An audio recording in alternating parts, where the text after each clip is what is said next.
네, 그러면 말씀과 순종으로서 하나됨을 향하여 하나님 앞에 섭니다. 오늘 우리들에게 주시는 하나님의 말씀은 마태복음 6장 1절로 4절 말씀인데요. 제가 봉독하지요. 사람에게 보이려고 그들 앞에서 너의 의를 행하지 않도록 주의하라.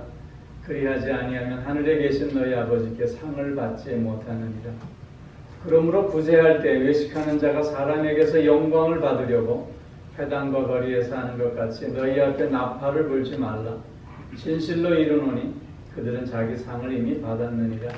너는 구제할 때 오른손이 하는 것을 왼손이 모르게 하여 네 구제함을 은밀하게 하라. 은밀한 중에 보시는 너희 아버지께서 갚으시리라. 아멘. 오늘 이 말씀을 의지해서 독립적인 삶이라는 제목으로 말씀을 드립니다.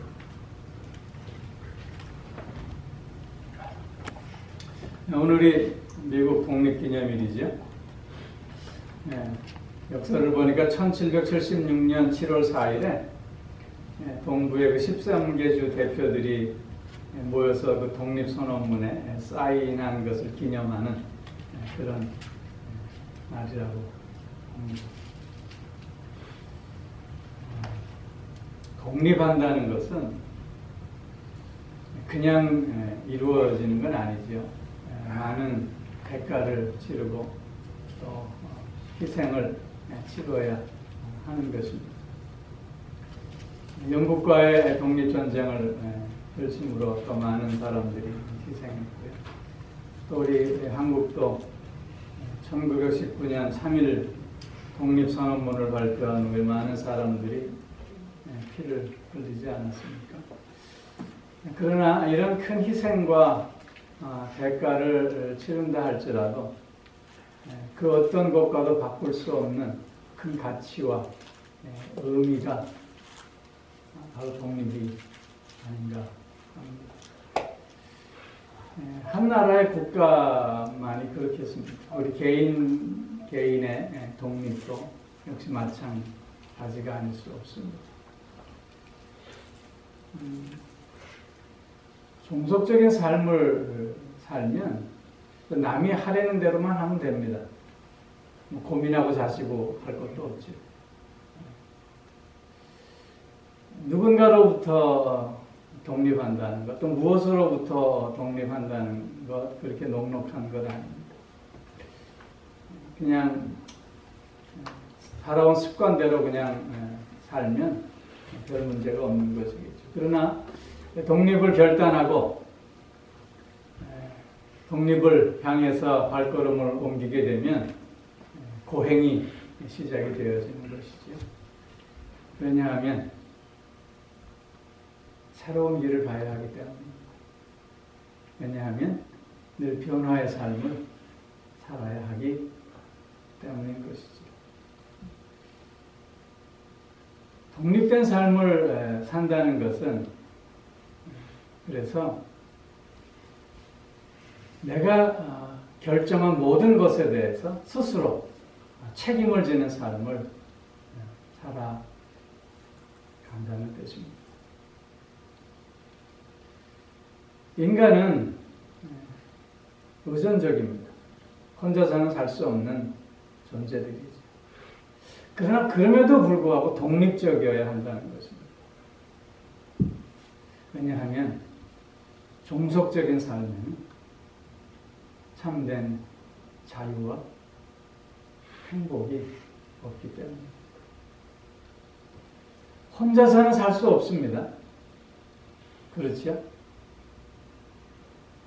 나는 그 누구의 도움도 필요 없어 라고 말하는 사람이 있다면 그 사람은 독립적인 사람이라기보다는 대단히 이기적인 사람이고 위선적인 사람일 것입니다.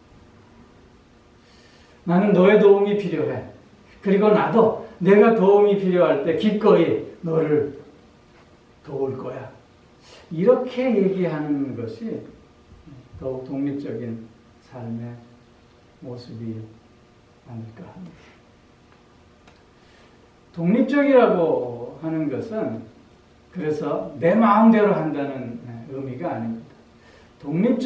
독립적이다라고 하는 것은 보다 더 서로 의존적인 관계를 건강하게 만드는 모습이라 할 수 있는 것입니다. 우리는 하나님을 믿으며 삽니다. 믿음으로 삽니다. 하나님은 우리에게 말씀하시죠. 너희는 나의 것이다. 우리도 또 하나님께 어떻게 고백하죠? 나는 하나님의 것입니다. 그럼 하나님과 나의 관계는 종속적인 관계일까요? 하나님은 우리를 그저 당신의 소유물로 생각하셔서 당신 마음대로 하시는 그런 존재로 우리를 대해주시나요? 우리는 하나님을 왜 인격적인 하나님이라고 고백하고 있나요?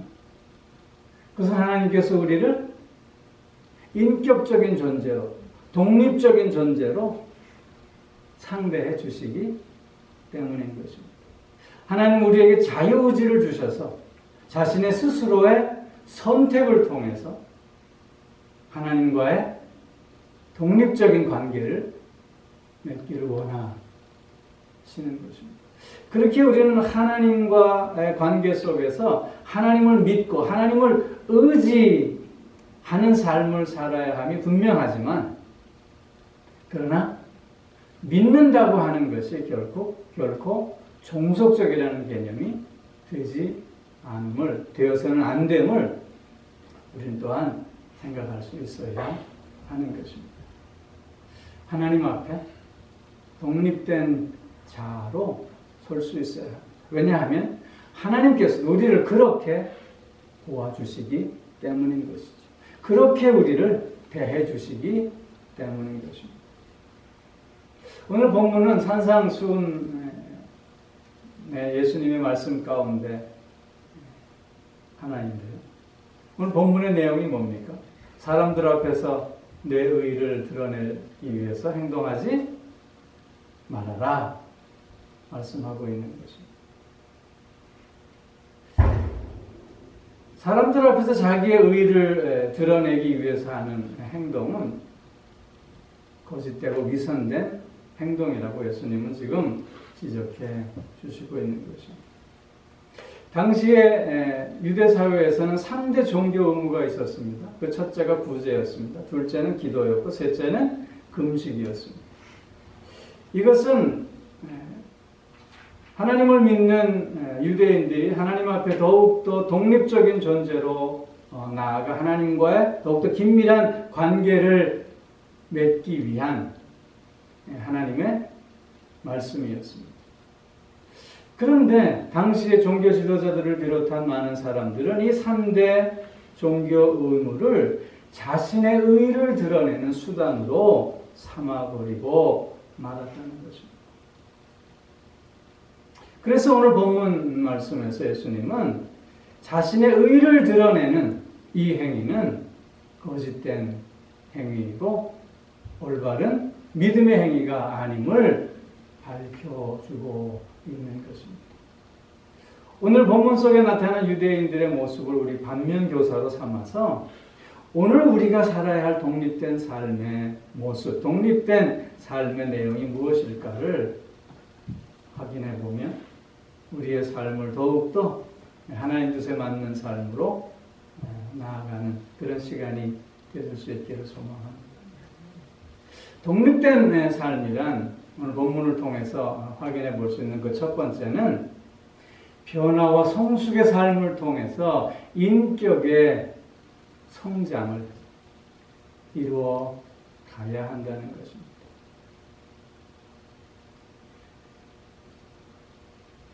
변화와 성숙을 통해서 우리의 인격이 자라나지 않으면 결코 독립적이 될 수 없기 때문인 것이죠.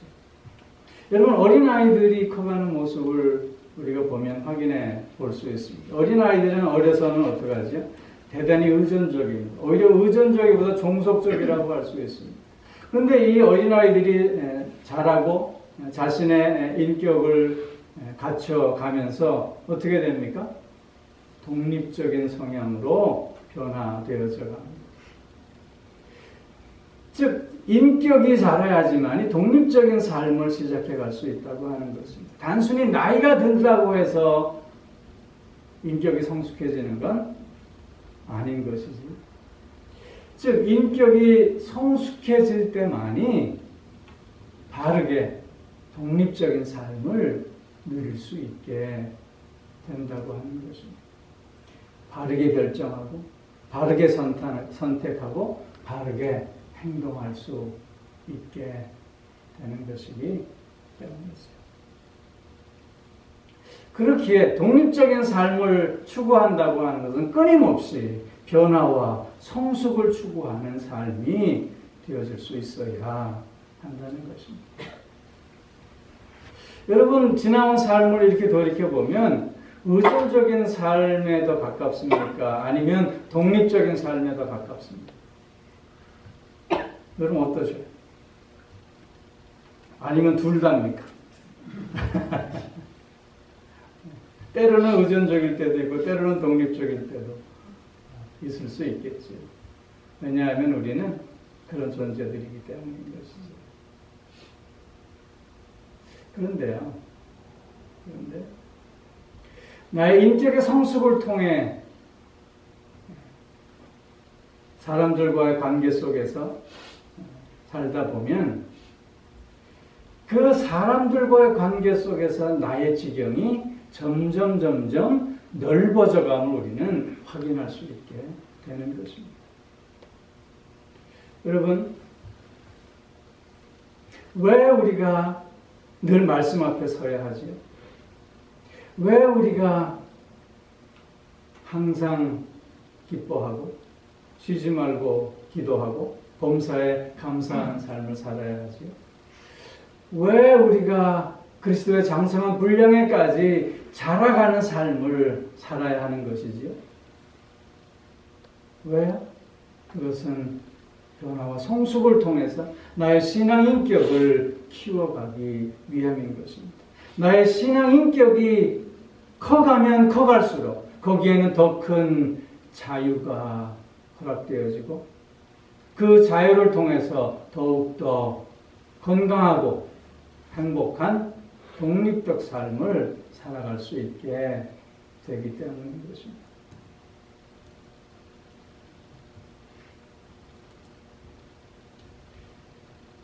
늘 변화와 성숙을 추구하지 않고 그저 제자리에 머물러 있다면 우리는 독립적인 삶보다는 더욱 의존적이 될 수밖에 없고 그것이 지나쳐 종속적인 삶이 되어질 수밖에 없음을 보다 분명히 알 수 있어야 하는 것입니다. 오늘 본문에 나타난 종교 지도자들의 모습을 보면 바로 그렇습니다. 종교 지도자들은 구제하는 데 열심이었습니다. 누구보다도 앞장서서 구제하는 데 열을 올렸습니다. 그런데 그들은 그 구제를 통해서 자신의 영광을 추구했습니다. 즉 이건 무슨 뜻이냐면 구제하는 자신이 그 구제하는 행위를 통해서 자신이 마치 그런 사람인 것으로 사람들로부터 인정을 받으려 하고 스스로 착각하게 되었다고 하는 것입니다. 여러분, 우리가 하나님 앞에서 살아가는 데 있어서 being이 더 중요합니까? 아니면 doing이 더 중요합니까? 우리가 어떤 존재인가가 더 중요합니까? 아니면 우리가 무엇을 하는 사람인가가 더 중요합니까? 어떤 거예요? 어떤 게 더 중요해? 내가 하나님 앞에 어떤 존재인가가 더 중요합니다. 여러분, 옛날 어른들은 직업 가운데 사자가 들어가면 다 좋아했죠. 의사, 변호사, 박사, 목사. 사자가 들어가면 다 좋아했어요. 근데 요새는 어떻게 바뀌었습니까? 의사, 변호사, 박사, 목사 그러면 사기꾼. 왜 그렇게 된 거예요? 왜 그렇게 평가가 변한 거예요? 왜? 사람 됨을 보이지 못해요.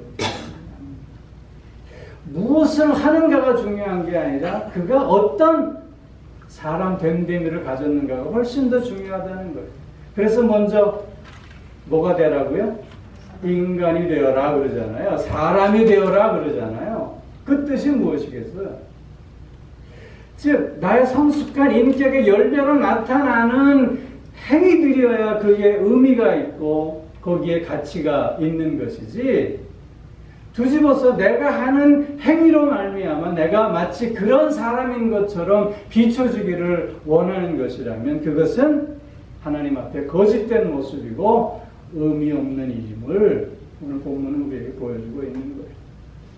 즉 나 자신의 변화와 성숙은 생각지 않고 어떻게 내가 하는 행위를 통해서 마치 내가 그런 사람인 걸로 인정받는 것만을 추구하는 빈 껍데기 같은 모습이라고 하는 것이죠. 보다 독립적인 삶을 살기 위해서는 그래서 doing보다 being에 더 중점을 둬야 한다는 것입니다. 열매를 통해서 나무를 안다 그러죠. 그렇죠? 사람은 행위를 통해서 그를 알 수 있다고 얘기합니다. 그런데 그 행위는 어떤 행위가 돼야 돼요?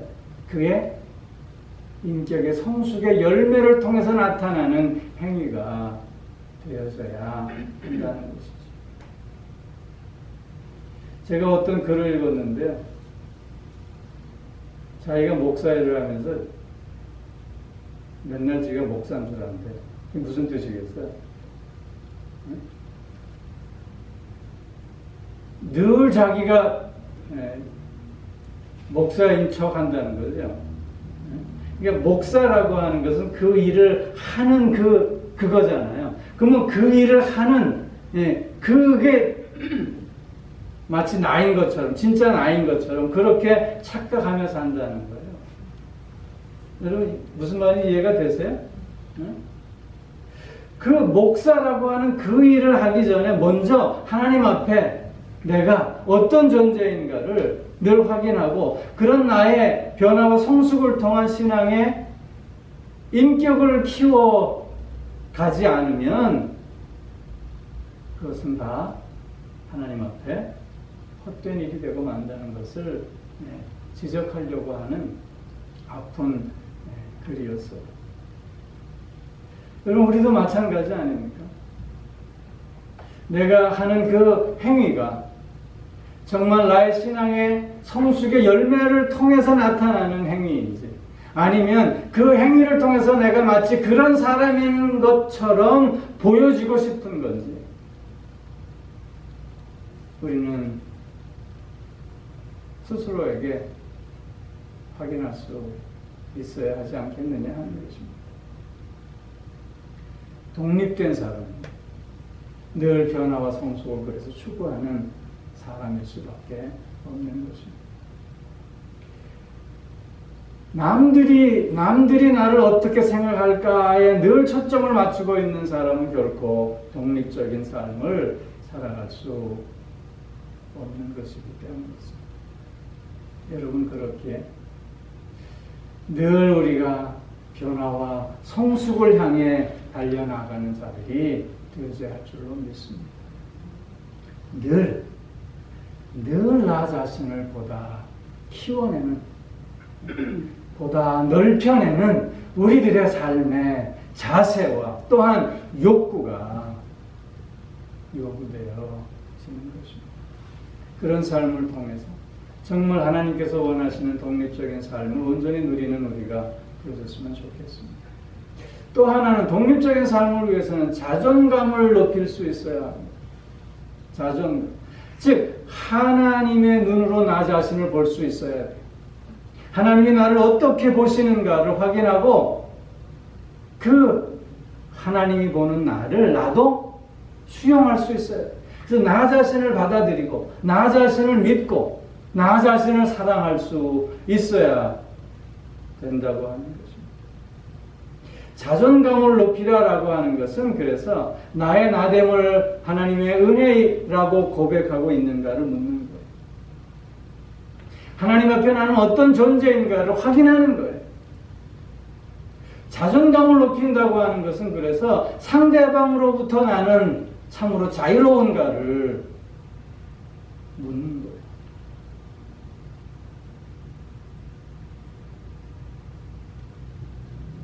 오늘 본문에 나타난 유대 종교 지도자들은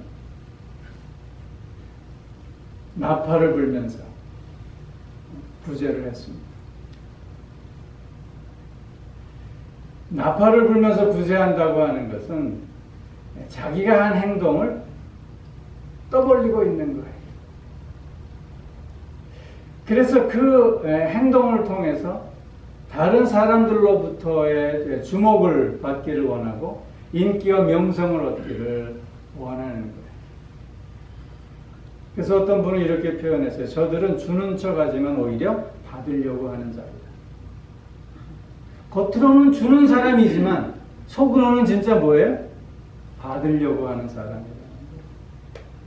그래서 사람들의 인기와 명성이 곧 자신의 의미요 가치라고 여기며 살았던 사람입니다.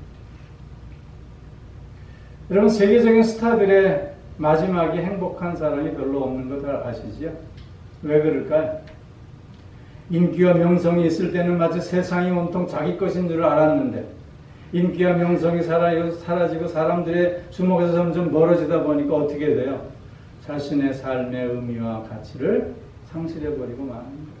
그러니 살아야 할 이유가 없어지는 거죠. 여러분, 근데 생각해 보세요. 인기와 명성, 한순간입니다. 내 주변에 있는 식구들, 친구들 다 때가 되면 죽거나 떠나요. 결국 뭐만 남아요? 결국 뭐만 남아요? 나만 남아요, 나만.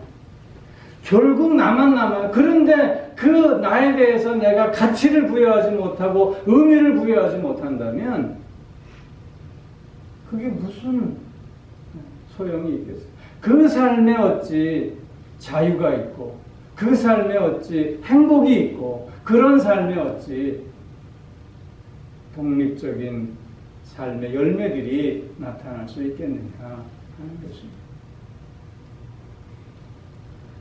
여러분, 그렇기에 나를 높일 수 있어요. 예수님께서 우리를 위해서 이 땅에 오셔서 십자가를 지셨습니다. 그러므로 말미암아 하나님은 우리 앞에 축복과 생명을 선택할 수 있는 특권을 주셨고 하나님은 예수 그리스도에게는 죽음과 저주를 예정하셨다고 판신학자는 정의했습니다.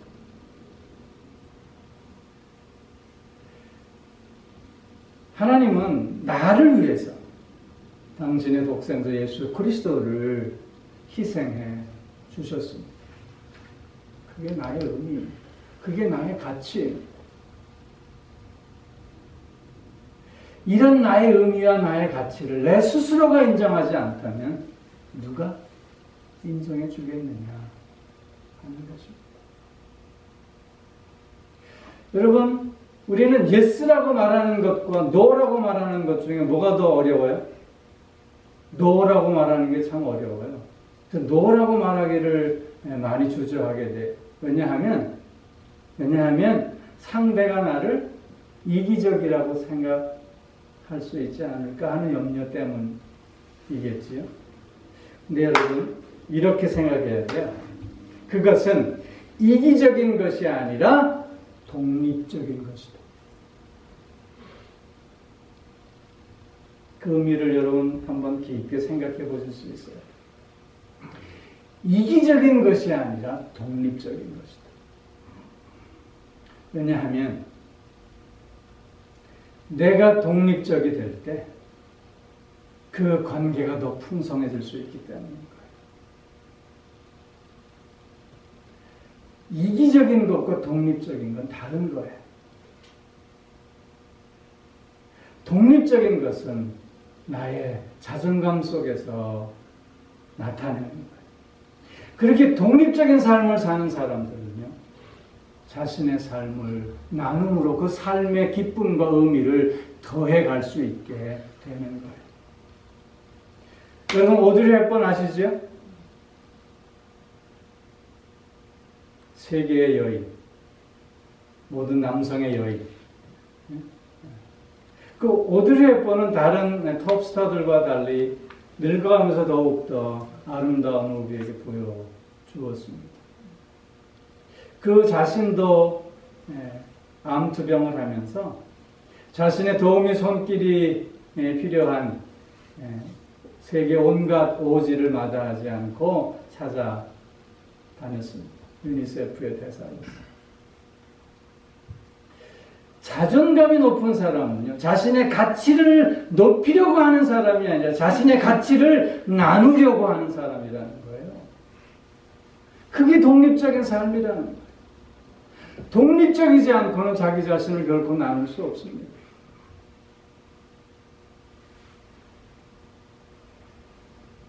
오드리 헵번과 같은 그런 아름다움이 우리의 삶에 있기를 바랍니다. 자존감을 확인하고 나의 가치를 나누어 줌으로 말미암아 삶의 의미를 더욱더 깊게 하고 삶의 아름다움을 더해가는 우리들의 삶이 꼭 되어질 수 있기를 주님으로 축원합니다. 나는 예수 그리스도 피로 다시 태어난 존재. 여러분 이 사실을 기억하실 수 있기를 바랍니다. 제가 종종 얘기하죠. 예수가 더 귀합니까? 내가 귀합니까? 누가 귀해요? 예수가 귀하죠. 그런데 그 귀한 예수를 하나님은 누구를 위해서 사용하셨어요? 나를 위해서 쓰셨어요. 그 누가 귀한 거예요? 내가 귀한 거예요. 이런 자존감, 이런 나의 나됨의 감사함 속에서 나의 가치를 나누며 독립적 삶을 더욱더 누리고 또 나누는 우리들 꼭 되어지기를 바랍니다. 한 가지 더는요, 사랑하는 거예요. 사랑하는 삶. 사랑하는 삶. 오늘 본문에서 예수님이 비판하시는 것은 구제 그 자체, 자선 그 자체를 비판하시는 것 아닙니다. 자선을 하는 그들의 동기와 태도를 비판하고 계시는 거예요. 즉, 당시 종교 지도자들은 사람들을 향해 사랑으로 나아가지 못했고 오히려 그들을 통해서 자신의 추구하는 것을 얻으려고만 했다고 하는 거죠. 오늘 본문에서 보면 오른손이 하는 것을 왼손이 모르게 하래. 여러분 그럴 수 있어요? 이 말씀은 내가 베푼 자선을 기억하지도 의식하지도 말라는 것이에요. 오늘 본문을 비춰서 보면 그런 구제하고 자선할 때는 늘 익명으로 해야만 하는 것처럼 보여져요. 그래야 하는 건가요? 그것도 의미가 있죠. 근데 성경에서는 꼭 그렇지는 않아요. 여러분 사도행전 4장 마지막에 보면 바나바가 자신의 밭을 팔아서 사도들 앞에 교회 앞에 그 값을 전부 내놓았다고 하는 기사가 나와요. 그 기사 다음에 사도행전 5장에서는 아나니아와 삽비라 얘기가 나오잖아요. 그들도 자기의 소유를 팔아서 일부는 감추고 나머지를 사도들 앞에 갖다 바쳤어요. 이것이 전부라고. 근데 결과는 어떻게 됐어요? 죽었어요. 왜? 어떻게 보면 모르긴 몰라도 그 아나니아와 삽비라가 그 바친 그 돈의 액수가 훨씬 더 바나바가 바친 것보다 많았을 수도 있었을 거예요. 하나님은 무엇을 보시는 거예요? 그 동기를 보시는 거예요.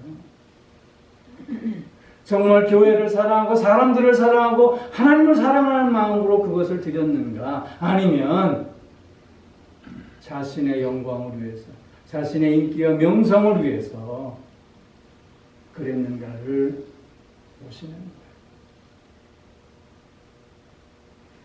독립적인 사람은 그래서 늘 사랑. 행위의 동기와 태도가 하나님의 선한 뜻에 맞게 된다는 거예요. 여러분, 사랑하게 되면 수동적이지 않고 능동적이 돼요. 사랑하게 되면 소극적이지 않고 적극적이 돼요.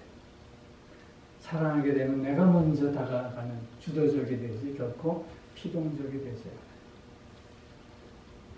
사랑하는 삶이면 그래서 내가 먼저 나를 내어주는 아름다운 모습들이 드러나게 되어 있는 거예요. 그래서 사랑만큼 위대하고 합당한 동기가 없다는 얘기를 하는 거예요. 오늘 예수님께서 본문에서 바리새인들을 비난하고 계시는 이유는 그들의 동기가 사랑이 아니었기 때문입니다. 그들의 행위의 동기가 자기의 영광을 구하는 것이었기 때문입니다. 그들은 그래서 독립적일 수 없었어요. 사랑하는 사람만이 독립적일 수 있습니다. 사랑하는 성도 여러분, 변화와 성숙을 통해서 우리의 신앙 인격을 키워감으로 뿐만 아니라 나의 자존감을 높여갑니다. 그래서 나의 가치를 나눕니다. 그리고 사랑으로 다가가 오직 하나님께만 영광 돌리는 그런 참으로 하나님께서 원하시는 독립적인 삶을 온전히 누리고 나는 우리들 꼭 되어질 수 있기를 주의로 축복합니다. 기도하겠습니다. 잠깐 결단의 기도를 같이 드립니다. 하나님은 나를 독립적인 존재로 세우시고 또한 독립적인 관계 속에서 참된 자유와 구원의 기쁨을 나눌 수 있게 해주셨는데 그러기 위해서는 늘 변화와 성숙을 축복하고 나의 나됨에 하나님 앞에 감사하니 또한 더욱 사랑하는 삶을 살아야 했음을 다시 한번 확인했습니다. 이제 우리 이런 결단을 통해서 더욱더 하나님 보시기에 빛나고 아름다운 삶을 살아갈 수 있게 해달라고 다시 한번 나의 마음을 하나님 앞에 올려드리겠습니다.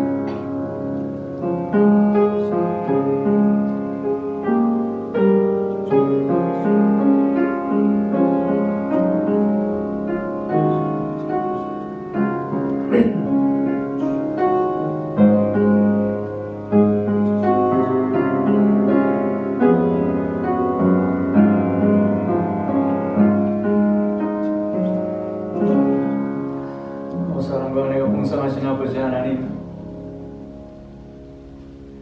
나를 복되게 하시고 나를 의미 있게 하시고 나를 자유롭게 하시는 가운데 참된 독립적인 삶을 통해서 더욱 건강하고 더욱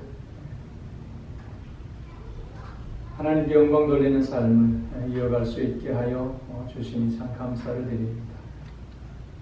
더욱 변화와 성숙을 향해 달려나가는 우리들의 삶이 되어질 수 있게 해 주시고 나의 나됨을 깊이 감사하는 가운데 이제는 나의 가치를 그래서 나누는 자 되게 하여 주시고 뿐만 아니라 사랑하는 삶을 통해서 하나님의 뜻을 이루고 하나님의 영광을 드러내는 우리들 꼭 되어지게 하여 주시옵소서. 참된 독립적인 삶을 통해서 그래서 허락하신 모든 관계들 속에서 더욱 풍성함을 누리고 나누는 우리 모두가 되게 하여 주시옵소서. 감사드리며 예수 그리스도의 이름으로 기도하옵나이다. 아멘. 이제는 우리 주 예수 그리스도의 은혜와 하나님 아버지의 무한하신 사랑하심과 성령의 교통하시며 인도하시며 내주하시며 또한 복주심의 역사가 다시금 주님 앞에 독립된 존재로 주님을 사랑하며 자신을 사랑하며 서로를 사랑하는 삶을 살아가겠노라. 소원하며 결단하는 사랑하는 성도들과 그 가정과 하시는 모든 일들 위해 이제로부터 영원토록 함께 하옵시기를 간절히 축원하옵나이다. 아멘.